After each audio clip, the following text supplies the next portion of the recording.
le thème d'un temps pour notre couple aujourd'hui sera à nouveau la sexualité des femmes à 50 ans. C'est déjà le troisième épisode. À nouveau, je sais toujours pas combien je vais en faire parce qu'il y a tellement à dire sur ce sujet. Je trouve toujours des trucs intéressants à dire, à partager. Donc, du coup, je continue. Je vous laisse écouter donc cette vidéo, puis vous pourrez prendre le temps d'échanger entre vous. Alors, l'excitation féminine, comment ça fonctionne? Hop, on rentre direct dans le vif du sujet. Chez les femmes, l'envie de sexe peut surgir après l'excitation. Vous avez bien entendu? Oui, après. Des femmes, plutôt que d'attendre d'avoir envie de sexe, se mettaient dans l'ambiance en commençant par faire l'amour avec leur partenaire. Une fois que leur corps était excité, leur tête suivait. À condition que la femme s'autorise bien sûr à être excitée. On appelle cela le désir réactif, très différent du désir spontané que nous estimons être la norme. La plupart des gens pensent que le désir se déclenche par magie. Comme ça, on voit quelqu'un de sexy, on pense j'ai envie de sexe et hop, on est excité. Ce modèle de désir spontané se manifeste essentiellement au début d'une relation, ou quand on est jeune et que la libido est élevée, ou quand on est un homme. 2 tiers des hommes fonctionnent sur un modèle de désir spontané, contre 15 à 30% des femmes seulement qui opèrent selon un désir réactif. Elles ont envie de sexe uniquement dans un contexte déjà érotique. Les autres, sont environ la moitié des femmes, réagissent en fonction d'une combinaison de ces deux modèles. Si vous découvrez que vous avez envie de sexe seulement une fois que les ébats sont enclenchés, vous êtes du style réactif. Il n'y a rien de mal à cela si c'est ainsi que votre corps fonctionne. C'est une manière normale et saine d'être excité. Cela signifie simplement que votre corps a besoin d'une raison plus convaincante que il y a quelqu'un de séduisant dans les parages pour vouloir du sexe. Pourtant, la société considère le désir spontané comme vrai et le désir réactif comme artificiel, faux et forcé. N'importe quoi. Il s'agit simplement d'une façon différente de se mettre en jambe pour faire l'amour et plus vite on en prend conscience, plus la sexualité est épanouie. Pour la plupart des femmes, ce simple constat est une avancée essentielle. L'excitation est un phénomène complexe, surtout pour les femmes, et encore plus à mesure que les années passent. De nombreuses conditions doivent être réunies pour y parvenir. On va passer ensuite sur un regard différent sur le sexe. On va essayer de changer un petit peu ce regard. Déjà, donc, on a vu avec le désir réactif, ça changeait déjà le regard, mais il y a autre chose. Donc, le désir sexuel n'est pas l'unique motivation pour faire l'amour. Ça rejoint un peu ce que je disais tout à l'heure.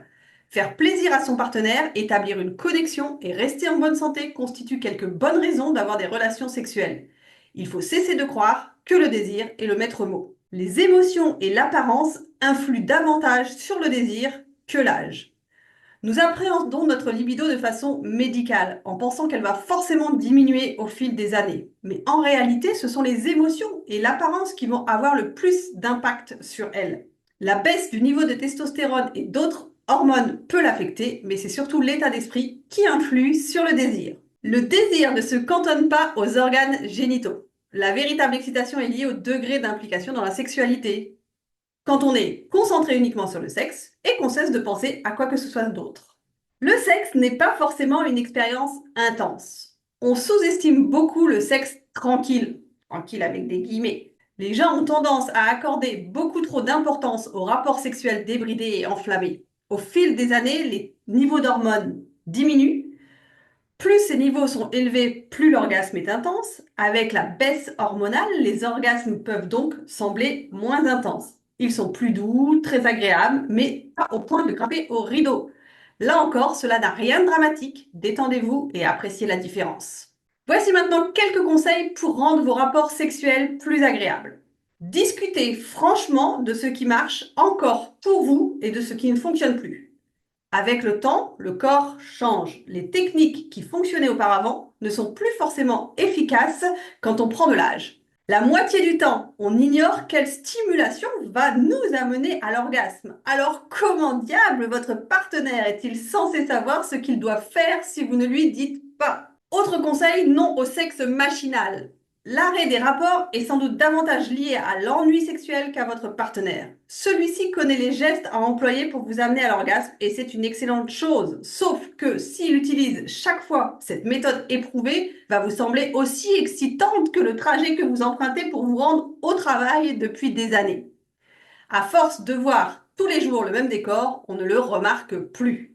Autre conseil, développez vos fantasmes sans vous soucier de ceux qui y figurent.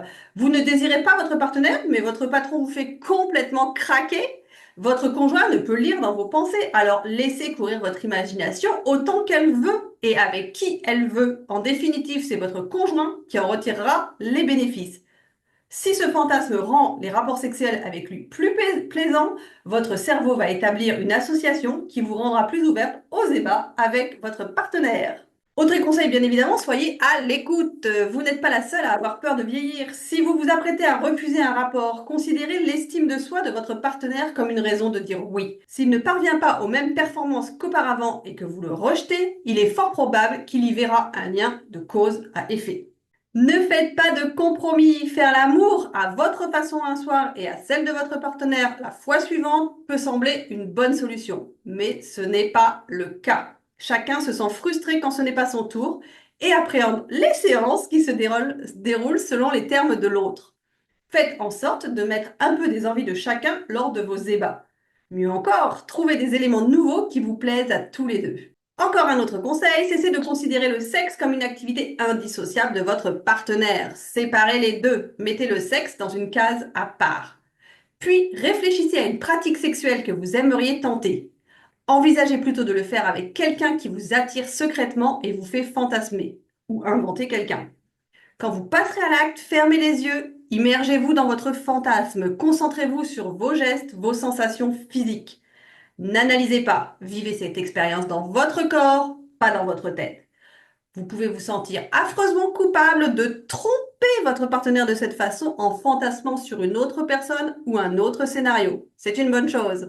Se sentir mal à l'aise comme si vous faisiez quelque chose d'interdit est ce qui rend le sexe érotique. Acceptez-le, ne luttez pas. Être infidèle en esprit, ce n'est pas vraiment tromper. Ajoutez une stimulation extérieure. Regardez un film érotique ou un porno ensemble, essayez des sextoys. Il s'agit de manière hautement efficace d'injecter sans effort du désir dans une relation de longue date quand vous êtes fatigué de contempler le même paysage. Ne soyez pas paresseuse. Faites-vous des efforts pour entretenir votre vie sexuelle? Pourquoi nous attendons-nous à ce que notre vie sexuelle reste dynamique et épanouie si on la laisse en jachère? Autre conseil, soyez sexuellement égoïste. Je parle d'un égoïsme sain. Certes, il est important de savoir ce que votre partenaire aime et n'aime pas, mais cela ne suffit pas. Il faut une étincelle de l'émotion, du désir pour démarrer le moteur. Ne caressez pas votre partenaire pour son bien, mais pour votre bien. Ça ne veut pas dire ne pas le caresser, pour votre bien. L'amour se nourrit d'une préoccupation consciente. Le sexe est un acte primaire. Il s'agit de ce que votre corps veut et vous dit de faire. Si vous avez l'impression de coucher avec votre frère, c'est parce que vous transposez au lit les éléments qui fonctionnent dans votre relation. En faisant cela, vous stérilisez le désir. Déplacez ce désir, faites l'impensable, soyez égoïste, cessez de penser au plaisir de votre partenaire et concentrez-vous sur le vôtre. Prenez, ne donnez pas. Si vous avez un orgasme et qu'il n'en a pas, tant pis, occupez-vous de lui quand vous aurez joui. C'est une manière totalement différente d'aborder le sexe ensemble. Essayez-la, vous serez étonné de voir jusqu'où cela peut vous mener. Voilà, pour travailler ce thème, je me suis fortement inspirée du livre Le sexe est encore meilleur après 50 ans de Tracy Cox. Pour ma partie, c'est fini. À vous d'échanger maintenant, de prendre le temps de commenter ce que vous avez entendu en donnant à tour de rôle votre point de vue et en écoutant celui de l'autre. Si vous avez des questions, n'hésitez pas à les poser sous la vidéo. J'essaierai d'y répondre soit dans les commentaires, soit par une autre vidéo. C'était un temps pour notre couple avec Sophie Caldier, thérapeute de couple, psychologue clinicienne et sexothérapeute. Je vous souhaite une belle journée et je vous dis à bientôt pour de nouveaux sujets.